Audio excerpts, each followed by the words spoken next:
Hey guys, welcome to another episode of Unspoiled Territory, Cinderella.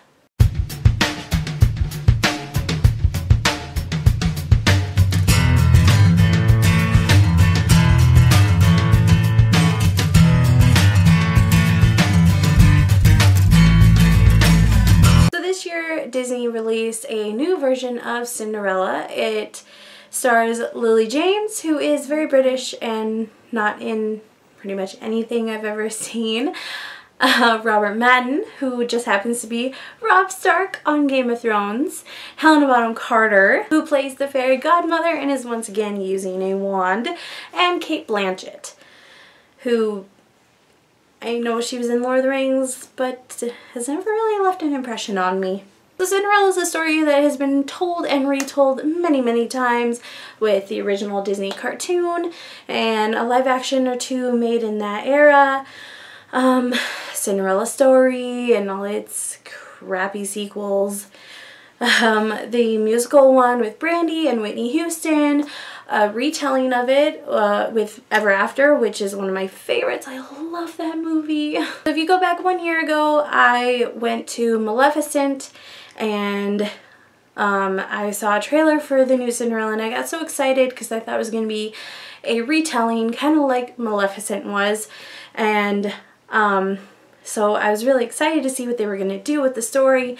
And then a trailer came out and I saw it was a just very straightforward, just another Cinderella movie, and I kind of got disappointed, so I just didn't go to it in the theater, which I now kind of regret. So last night I was feeling in a very princessy mood and decided to rent Cinderella since I had the house to myself, and I was actually not disappointed.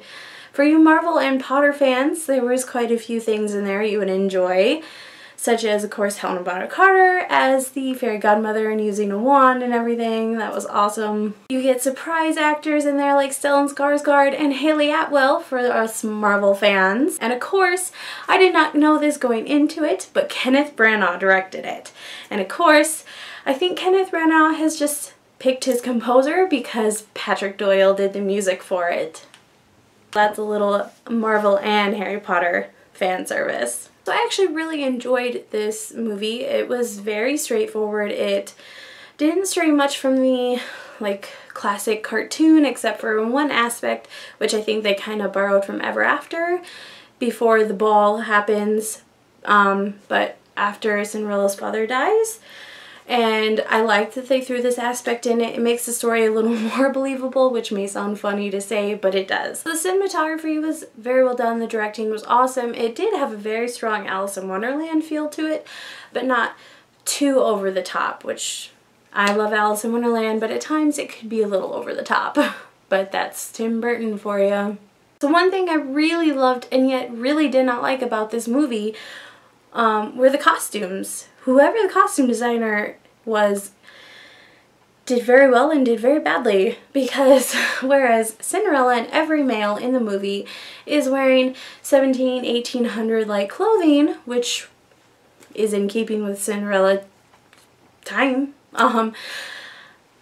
the stepmother and the stepsisters are wearing these weird dresses that are like the 1800s meshed with the 1950s, and it just doesn't work. It feels very out of place and just, I don't know, I did not like those costume choices. I really think the costume designer really missed the mark on that one.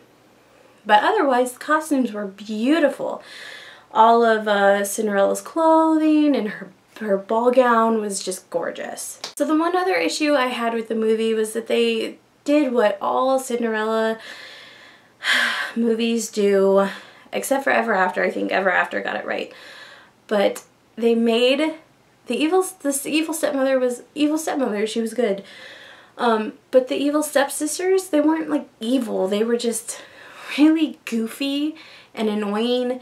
And it seems like every Cinderella story does that with the stepsisters. Instead of just having them be evil and mean to Cinderella, they're goofy and really, really stupid.